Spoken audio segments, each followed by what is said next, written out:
Tamil cinema directors அவங்க எடுத்த படத்தில் ஹீரோயினாக நடித்த ஆக்ட்ரஸேவே லவ் பண்ணி கல்யாணம் பண்ணிக்கிட்டவங்க யார் யாருன்றதை பார்க்கலாம். நம்பர் 4 பாக்யராஜ், பூர்ணிமா ஜெயராம்.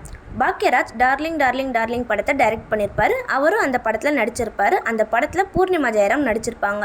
இவங்க 2 பேரும் அந்த படத்துலேருந்து லவ் பண்ண ஸ்டார்ட் பண்ணி அதுக்கப்புறம் 1984 கல்யாணம் பண்ணிக்கிறாங்க. Number 3 AL Vijay, Amala Paul. Vijay direct பண்ண படம் தெய்வ திருமகள், தலைவா. இந்த 2 படத்துலையும் அமலாபால் நடிச்சிருப்பாங்க. அப்போ விஜயும் அமலாபாலை லவ் பண்ண ஸ்டார்ட் பண்ணி அதுக்கப்புறம் 2014 கல்யாணம் பண்ணியிருப்பாங்க. கொஞ்சம் வருஷத்துக்கு அப்புறம் 2017 டைவர்ஸ் பண்ணி பிரிஞ்சிருப்பாங்க. நம்பர் 2 ராஜகுமாரன், தேவயானி. ராஜகுமாரன் டைரக்ட் பண்ண படம் நீ வருவாய் என, காதலுடன். இந்த படத்துலலாம் தேவயானி நடிச்சிருப்பாங்க. அப்போத்துலேருந்து இவங்க 2 பேரும் லவ் பண்ண ஸ்டார்ட் பண்ணி 2001 கல்யாணம் பண்ணியிருப்பாங்க. நம்பர் 1 விக்னேஷ் சிவன், நயன்தாரா. விக்னேஷ் சிவன் டைரக்ட் பண்ண படம் நானும் ரவுடிதான், காத்து வாக்கில் 2 காதல். இந்த 2 படத்துலையும் நயன்தாரா நடிச்சிருப்பாங்க.